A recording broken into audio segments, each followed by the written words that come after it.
the top 1% of the top 1% of a military leader in the United States, Lieutenant General Steven Kwast.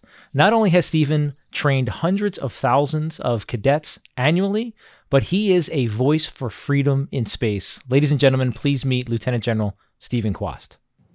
Well, thank you, Mike. That's very kind of you. Steve, tell us what happened when you, quote unquote, blew the whistle and the U.S. needed to understand where we were in the space race. Well, I appreciate that question. It's like anything that's new is always a bit shocking.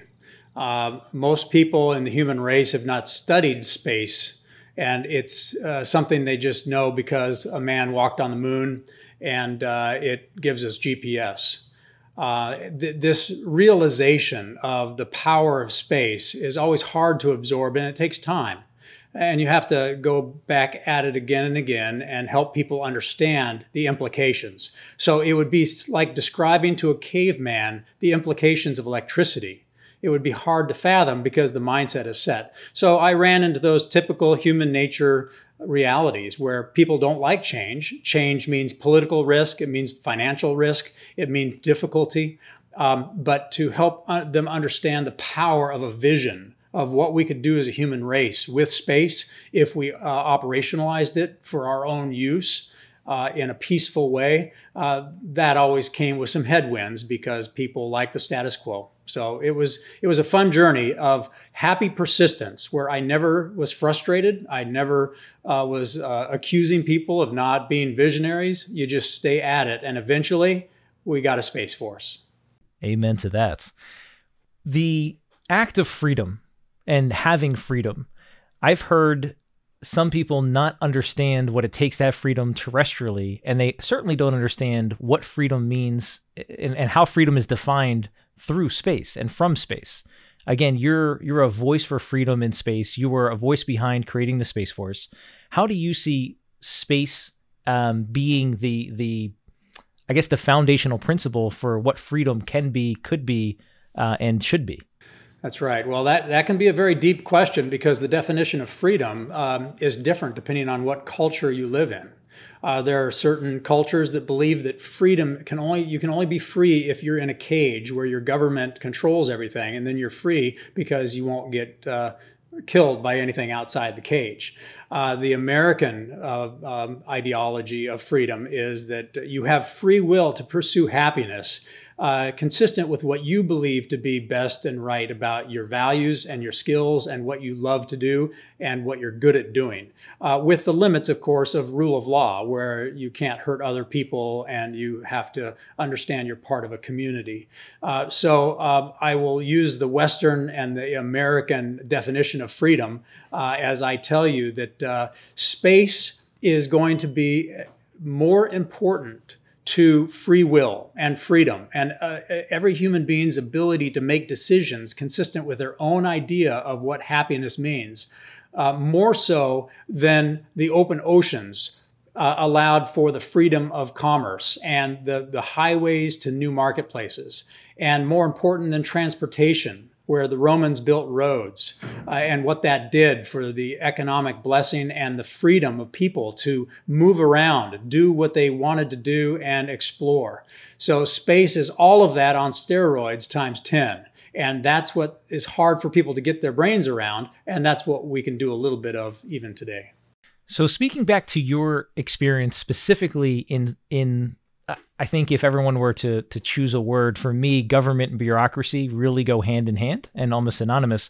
So here you are talking about this vision in space. And even as a society as a whole, space has only become cool recently, thanks to SpaceX and a lot of recent developments there. How did you have to navigate to open those doors, really open the eyes and the minds of some of these leaders to eventually get them to see what it is that we have today, which is a Space Force, which is a space community that's very supportive of the government supporting space activities, et cetera? Yeah, well, that's a great question. And the answer is that we talked about freedom and the fact that, freedom can be accentuated, and the free will of human beings everywhere on the planet can be accentuated if space is designed properly for the use of human beings. But the opposite can be true. where if somebody who does not believe in our definition of freedom is ruling the commerce of space, they can impose on you their definition of freedom. And so this is where it woke up this big bureaucracy that didn't want to change. What they saw is that if another civilization that did not believe in every human being having equal value, no matter your race, your creed, your color, your language, where you came from, if they did not believe that, they could impose their will that these people are more valuable than those people, or you are subordinate to me and you have to do what I say. It's this realization of the nature of power. And when you go into a new economy like space, those that have that economic power also have that military power and the cultural power that comes with it. So this is what woke up the bureaucracy, is when we were able to paint the picture of what this would mean. And so the analogy I'll give you is this. Imagine America was founded, and when the Federalist Papers were arguing over whether we should have a navy or not, that Alexander Hamilton decided to not build a navy. And believe you me, the War of 1812 would have ended America right there and then had we not invested in a navy to protect the lines of approach from the ocean to our homeland. And so that was essentially what we were talking about. Other people on the planet were building an armada in space, literally warships and ships of commerce, and we were not. And they could see that if you aren't careful, your freedom can be quenched out, snuffed out by somebody else who gains that kind of power. So it was the economic power and the therefore military power that we were going to lose if we did not keep up with this race in space that woke up a bureaucracy even as big and lethargic as the Department of Defense and the U.S. government. I appreciate that. It sounds similar to what happened after the World Wars, where the U.S. was left standing with a navy, and we could control commerce, we could control military might, and that influenced how the geopolitical landscape is today. How do you see the comparison between that and space? Well, it's almost a direct comparison, and here's why. When you really study in detail World War II, the only reason we won is because we were able to paralyze the economy of Germany and Japan. So I'll say that again, paralyze the economy of Germany and Japan. And we did that with our ships and our planes and our tanks and so on. But it was primarily our ships and our planes that could strategically intersect where Japan and Germany were trying to do things, to deliver goods and services, to produce things, and we were able to paralyze their economy. If whoever owns the high ground of space with the right capabilities deployed, which, by the way, our competition is deploying right now, you can see and understand anything that's moving anywhere on the planet, and you can stop it. You can paralyze it for pennies on the dollar because it's a neural network. It's not a linear delivery. You know, if you were doing it the World War II way, you would have to sail a ship, an aircraft carrier over to Japan with an airplane and then go and take out a target, okay, or stop a ship. In space, you have a network of satellites that can see something and almost instantly paralyze it using all kinds of techniques, from directed energy to electromagnetic tactical pulses to kinetic capability. And because it's a neural network, it benefits from the attribute of requiring very little cost, meaning that once the infrastructure is put together, it's very little cost to take out 1 or 100 targets. Whereas the old-fashioned World War II way, if you wanted to take out a target in Japan and then in Germany and in South America, you had to actually spend 3 times the amount of money because you had to go on a separate linear path to get to the target. Not so in space. So the competitive advantage economically of being able to paralyze another civilization, if you have the high ground of space first and they are not there with you, is so overwhelming that this is why we have to keep up with this, or we could be the victims of a World War III by people that put very little investment in the infrastructure. It won't be like America, where we had 3 years to build an industrial base and thousands of ships and thousands of planes and then deploy them all over the world. This could be a very modest investment in capabilities in space, and they could instantly see and paralyze any activity in the energy market, the transportation market, the communication market. And immediately paralyze all the economies around the world that have become so dependent on the electron, whether it be in the SCADA systems of our cars that can't start unless you have electricity, or our information systems where you can't talk unless you have electricity. I feel like everything you just said talked about a sense of urgency. A sense of urgency we haven't seen. Why do you think that is happening now? Because I feel the urgency. We hear the term space race. We hear the term race for freedom. Why do you see that as a why now? Why is that happening today? Right. Well, these things take time to build up, and civilizations are slow to come to the recognition. I mean, look how long it took America to decide that it was important to enter World War II, or we would all be speaking German or Japanese. And not that there's anything wrong with those languages. Those cultures are wonderful, but it was the leaders, it was the tyrants that wanted to subjugate American freedoms to their idea of how we should serve them. So I think that this has been growing for a long time. And I think one of the reasons why it is hitting a tipping point is because people are starting to recognize how dependent they are on space already. For example, if I just described your day tomorrow, if you did not have space, your cell phone wouldn't work, the ATM wouldn't work, your banking systems wouldn't work, your car, may be able to start, but if somebody did something with electromagnetic spectrum, your car wouldn't even start. So a day without space is a day without an economy in America.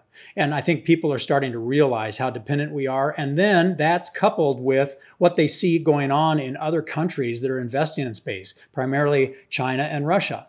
And they see them doing things that they know we are not doing.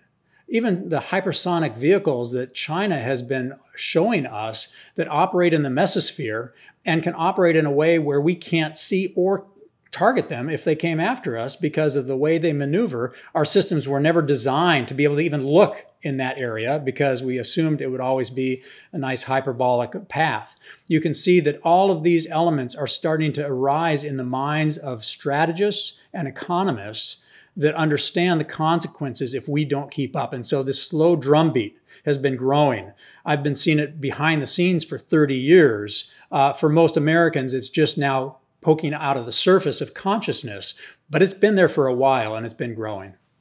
I appreciate the context there.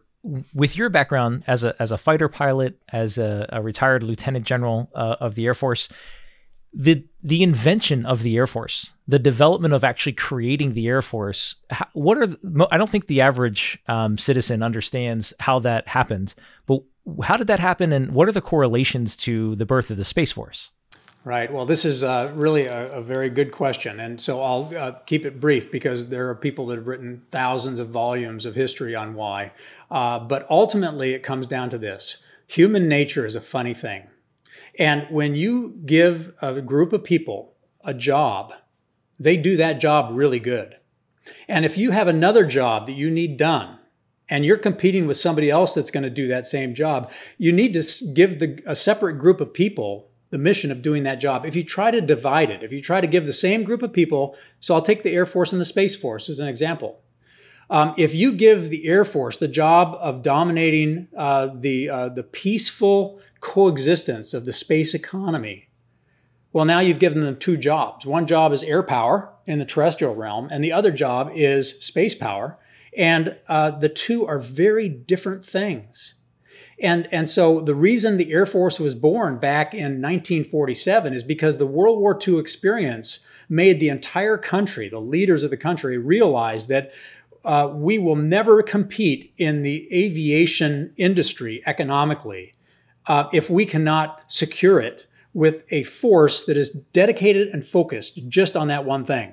It goes back to this age-old principle in business, It's the hedgehog principle. The hedgehog just knows one thing, and it does one thing really well. And if you want to move fast with one thing, like the defense of space, the only way to do it with human beings is to give a group of human beings only that mission, and don't dilute it with a bunch of other things that compete with the money and the vision and the strategy to win that race. And right now, we have competitors out there in space that have done that very thing. They have dedicated one group of people with one mission and a lot of money to dominate the space economy. And if we had not done this, where we gave a group of people the dedicated mission of defending space, we would already be much further behind than we are already. So it was rooted in human nature, the understanding that the Air Force had to be independent and separate. And now that same recognition with space. It has to be separate and it has to be independent. When I hear that, I'm thinking in dimensions. So if prior to the Air Force, we were only thinking 2D, northeast, southwest, and then the Air Force was an addition of a zenith, where you're now going into the air. And I believe the U.S. Air Force is one of the mightiest forces on the planet. And if you were to think about how we've developed that Air Force into a third dimension, space is an extension of that, which I think was the kind of the argument between Air Force versus Space Force. Why do we're going up, we're going above, but the environment, I think to your point, is, I guess I would say, blue ocean versus black ocean. It is a very different environment altogether. Right, and this is where I know that Congress has made a decision to take a small steps here. So the Space Force is still part of the Air Force, so it still competes for money.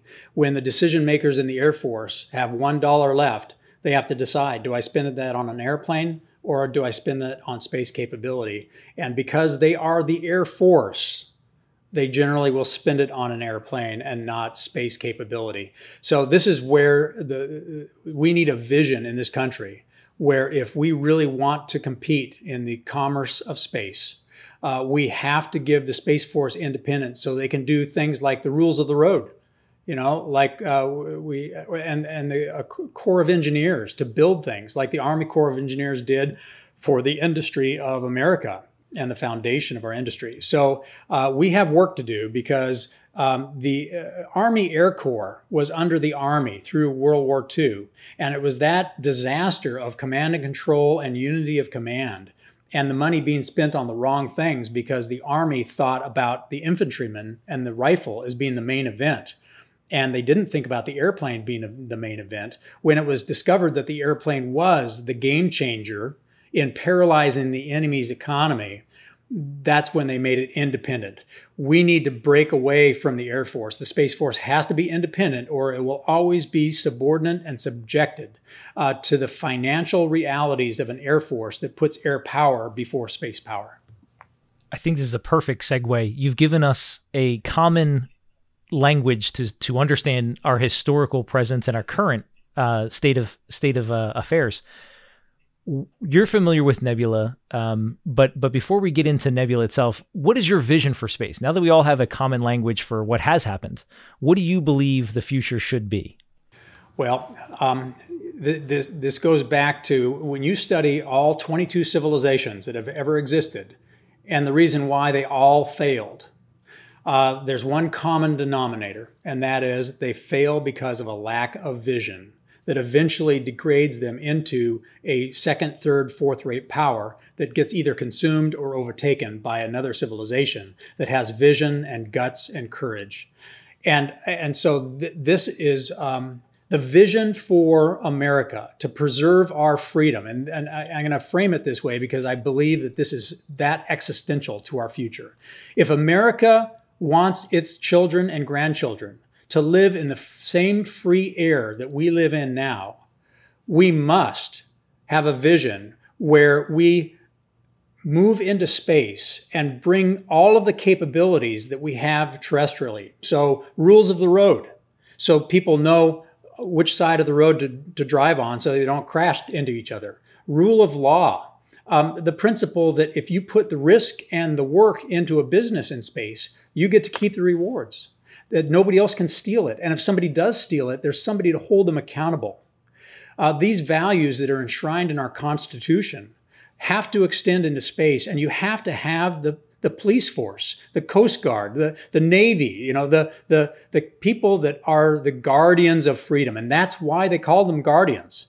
They just need to take the next step at giving them the authorities to do what the Coast Guard does right now. If a Coast Guard intercepts a ship coming in from a different country, they can search it. And if they find drugs or human trafficking, they can arrest them.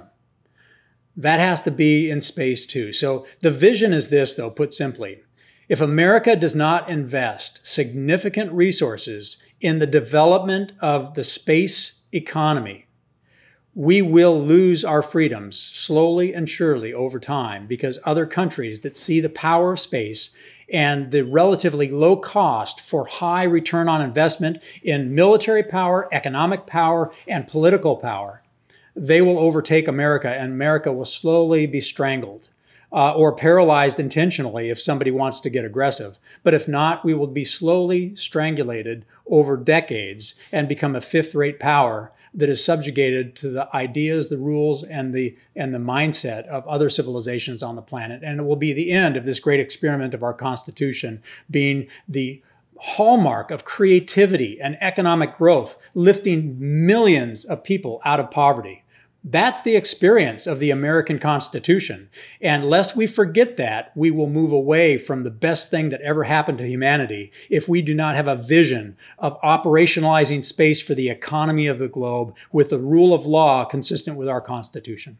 Amen to that. As you know, Nebula started when I was holding my son when he was a month old, and I had that visceral experience. Why doesn't he have the future he deserves? He's now almost 4. So we're doing what we can. Steve, I was introduced to you by a mutual friend of ours, and I was immediately struck, and you've heard me say this already, by your passion and understanding of freedom and freedom for space. And I do believe you're one of the spokesmen for how we should do this going forward. You're familiar with me. You're familiar with Nebula.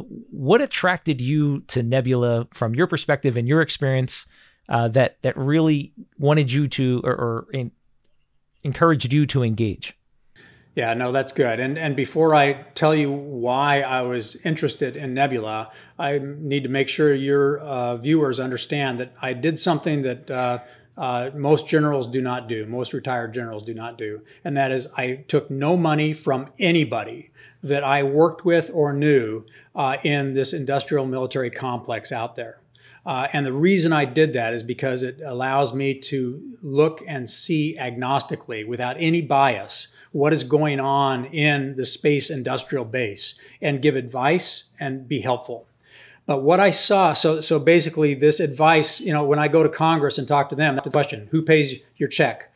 And when I can tell them nobody, then they let me in and they're willing to listen to me. If I even say that Lockheed Martin pays my check, they can't believe anything I say, because everything is colored by the fact that people work in their own self-interest. And when you get a paycheck, you are obligated to speak the narrative of the people that are paying you.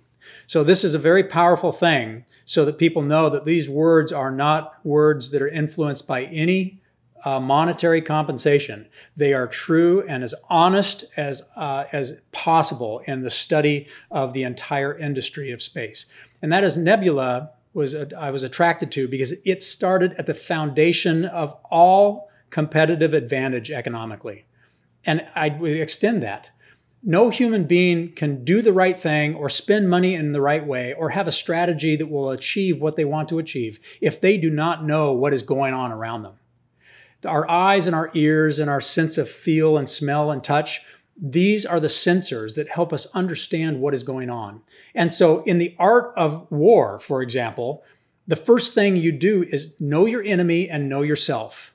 So you're not deceiving yourself and you're not deceived by your enemy because you understand their character, you understand their culture, you understand their mindset and the way they think. But if you do not have the information to be able to make that leap of understanding, if you don't know what's going on around you because you can be deceived by others, your actions are incongruent with your strategy and your goal. And this is why Nebula is so powerful. Nebula is the first company that is moving faster than all others with a novel idea that is so useful at operationalizing the computation in cislunar space such that The human race can not only see what's going on globally, but they can understand what that means for them and what they can do about it. This is for businesses. This is for military security. This is for people socially, culturally. This is for NGOs that want to bless people and bring them water and food. Nebula is building the information infrastructure in space that is the foundation of anything. In the military, the analogy is the scouts. No decision is made on a military move until the scouts tell you what's going on out there. And right now we have no scouts in space. Because most people think that space, when they watch the movies, they think, you see something from space and you know it on the ground. It's not true. It would be like having a high definition television.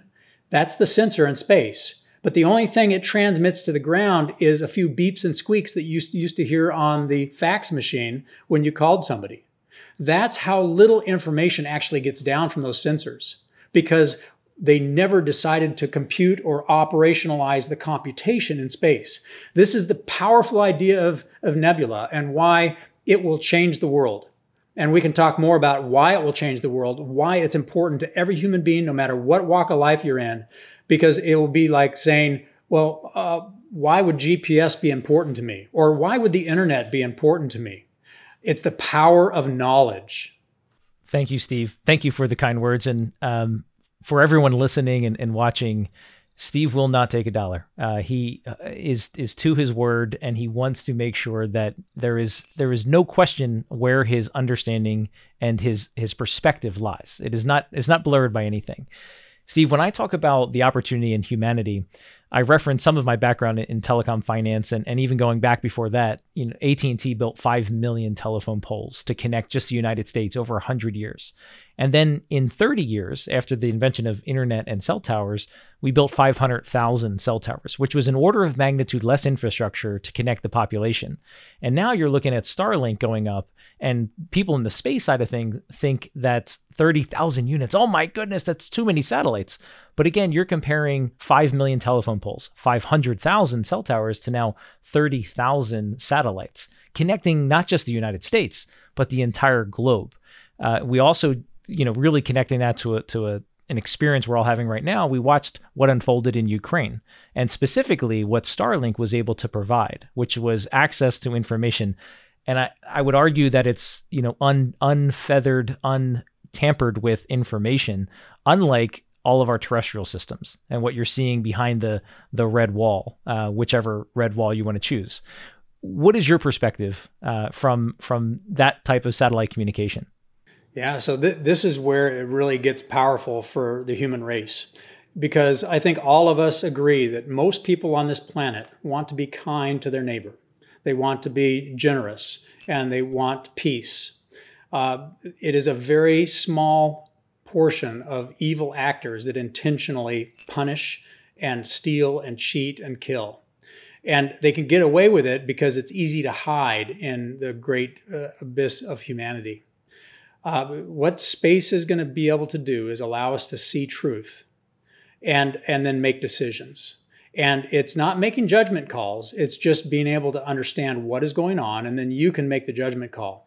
But it's doing it at the affordability that you talked about. So my analogy, what you're describing there is a terrestrial model that is a linear system of cell towers, and it takes a lot of them, or telephone poles, it takes a lot of them. A network, though, takes less infrastructure and communicate at lower price points per event.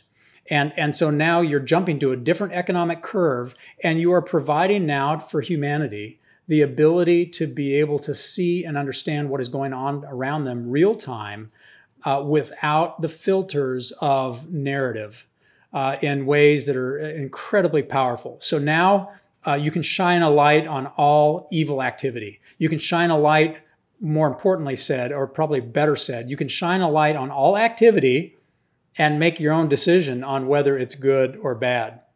And that has never existed in humanity, and it still doesn't exist. But without what Nebula is doing, it will not exist. And I'm sure, everybody recognizes this, and that's why there's a race.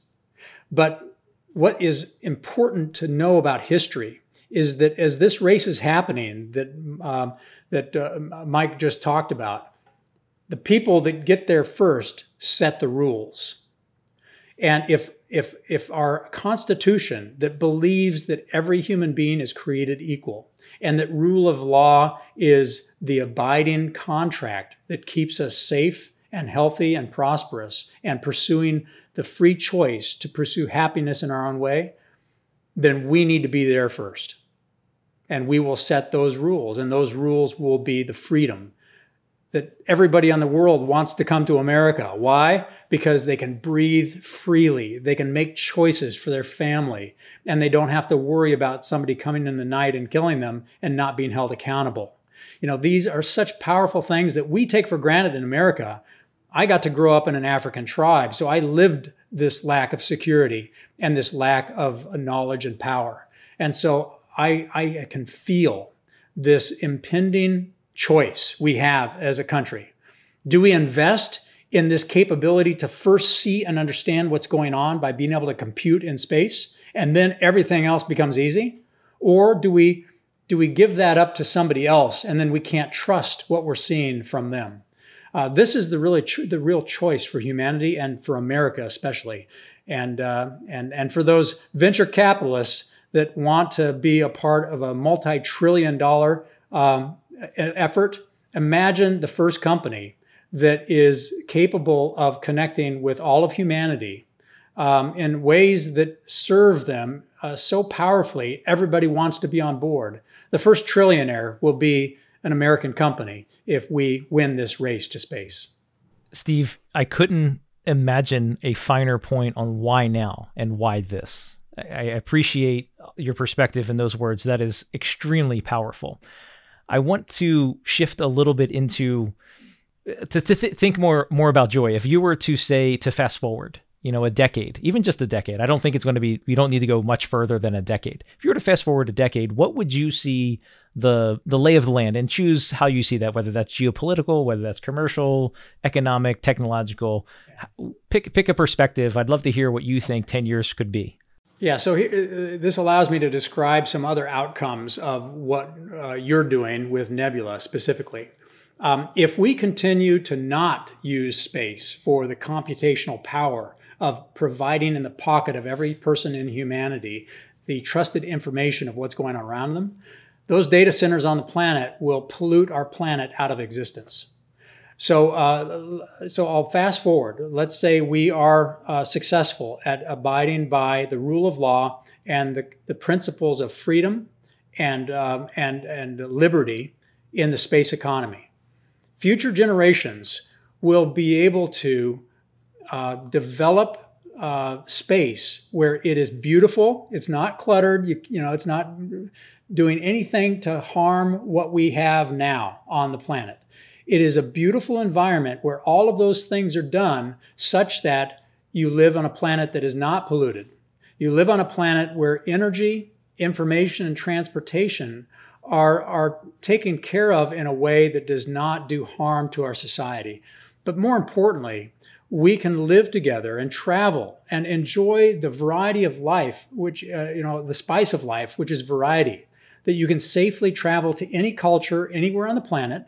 You don't have to deal with pollution in the ocean. You don't have to deal with smog in the air. You don't have to deal with trash heaps, because space has allowed us to start a different relationship between humanity and Mother Earth.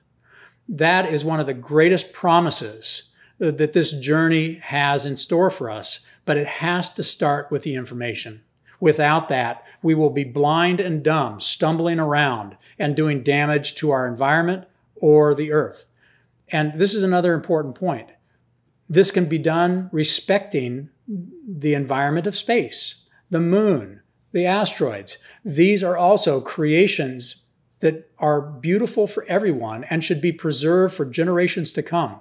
And without this information layer that Nebula is leading, all of that will be clumsy. It'll be like the Wild West, where people are out there, they're looking for gold, but they're murdering each other. There's no rule of law. It's who has the faster gun. And it is the tragedy and the bloodshed and the regret that we all live with in our history was a result of not having good information and then good rule of law, governance in the new economy of the wild, wild west. We have the opportunity to not make that mistake again, but we have to invest and we have to allow ourselves to go into this space with these bigger principles in mind. Be kind to other people, be kind to Mother Earth, develop a new relationship between humanity and energy, food, water, information, transportation, healthcare, and the ability to help one another. Thank you, Steve. In all you're getting, get wisdom, right? That's the founding principle. You need intelligence. You need to understand, and you can't walk around in the dark, which I think is what you were alluding to in one of those statements. Very appreciated. Mike, do you have a question you want to ask here? I think pursuing what Nebula is doing through this lens is brilliant. You know, start with freedom, start with liberty, start with governance, and getting people to understand this isn't just a cash opportunity. You know, some people look at it and say, well, it's the next gold rush. We got to make sure that there's law and order and rules we can all abide by in order to manage this so it doesn't turn into a dystopian science fiction story, which it easily could. Oh, we're on the precipice of that. Yeah, that's very true. Yeah. It's the power of why. You know, when you start with the why, as we all know so well, people now know where you're going, and then they can hear more clearly the steps to get there. Steve, you were behind a report called Space Futures 2060. I think it was actually one of our mutual friends that connected me to that document, and I know you were a very proud supporter of that. The outcomes were significant. Obviously, the one that I was attracted to and loved was the Star Trek outcome. Can you speak to some of those outcomes? There's only 6, and they articulated what the future could be on our end. How would you describe that? That study was to actually put some meat on the bone behind how powerful space could be if we did it right, and how disastrous it could be if we do it wrong. It was, again, the intention was to help Congress and the American people understand the consequences here when we have competitors that are reaching for the stars and are doing it more aggressively than we are. We still build better satellites than anybody on the planet, depending on what kind of satellite you want to talk about specifically. But when you talk about an architecture for capability, those futures that study describes really talk to what we were saying, that you can achieve a profound why if you do this right. And it's the Star Trek future, where all the nations of the Earth are united in understanding what is going on in the universe and a peaceful exploration for the knowledge of mankind, for the peaceful uplifting of everyone out of poverty, out of sickness, out of all of these tragedies that play out in hundreds of thousands of millions of ways across the globe every single day. That's the Star Trek future. And that was true analytical rigor that showed that if we do this right, this can be the great saving grace of humanity. And we can get away from all this tearing down and fighting and infighting. But I want to end this question on the most important element. You mentioned it already, and that is a nation without a vision that can achieve this kind of powerful why will perish. And so we need, at the presidential level, the president to articulate and then bring the political power so Congress is with them and understand, and the American people understand, that this is reaching for a future that is achievable with the technology we have today. And if we don't have that vision, if we don't have that political will, because everything is politics, sadly, but it is.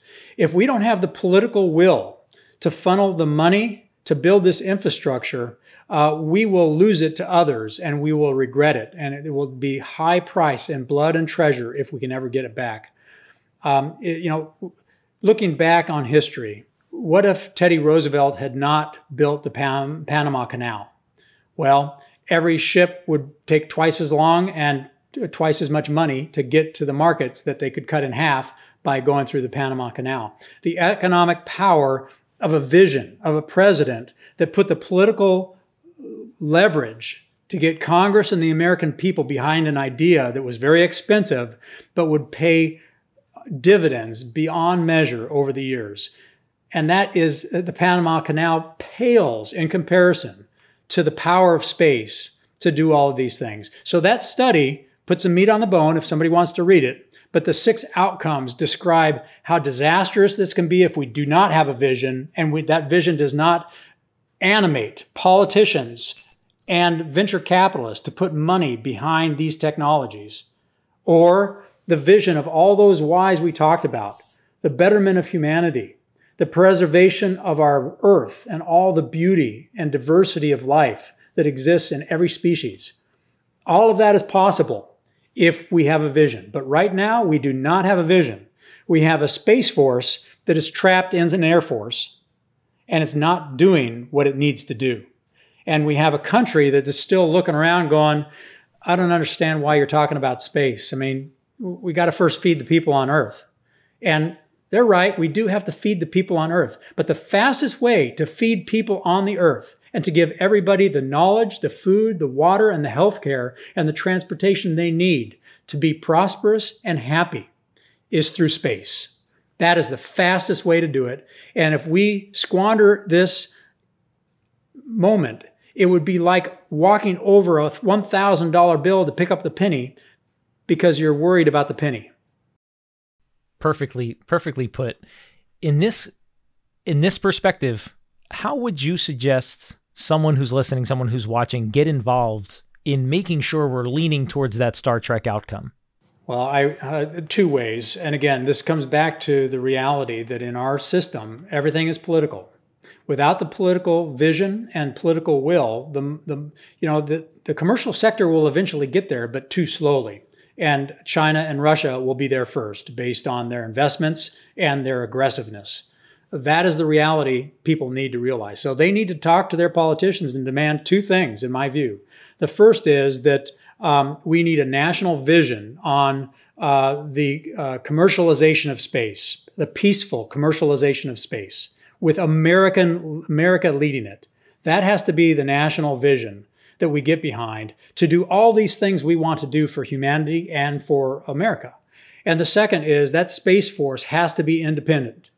And if it's not, it will never move fast enough to keep up with the competition that is a country that can funnel all its money. And believe me, China's national vision is to commercialize space first. It's stated, and they are moving out faster than we are. And our elegant satellites will be no match for the armada that other countries will have up there. And we can hope that it'll be peaceful. We can hope that they will be benevolent and allow our rule of law to abide. But if they don't want to, there's not a thing we can do about it.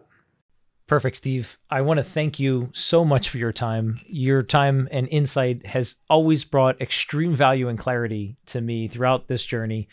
I don't know if there's another person that I would say has as deep of a passion and puts their reputation and puts their word on the line the way that you do. And I appreciate all that you've done for our country and all that you've done for Nebula and all that you've done for me as well. And thank you so much for your time and consideration. Well, thank you for the opportunity to talk about this important subject, and thank you for building the future. Your audience just needs to know, from my humble opinion, having watched hundreds of these companies, you look for 3 things. You look for the right idea. You've got it in Nebula. You look for the right strategy. You've got it in Nebula. And then you look for the right leadership that is high integrity, high compassion, high courage, and you got it. So thank you for being the man that's going to change the future, change history, and doing it humbly, honorably, and bringing everybody along with you. That is the most important thing and the highest compliment I can pay to another human being doing something so important. Thank you, Steve.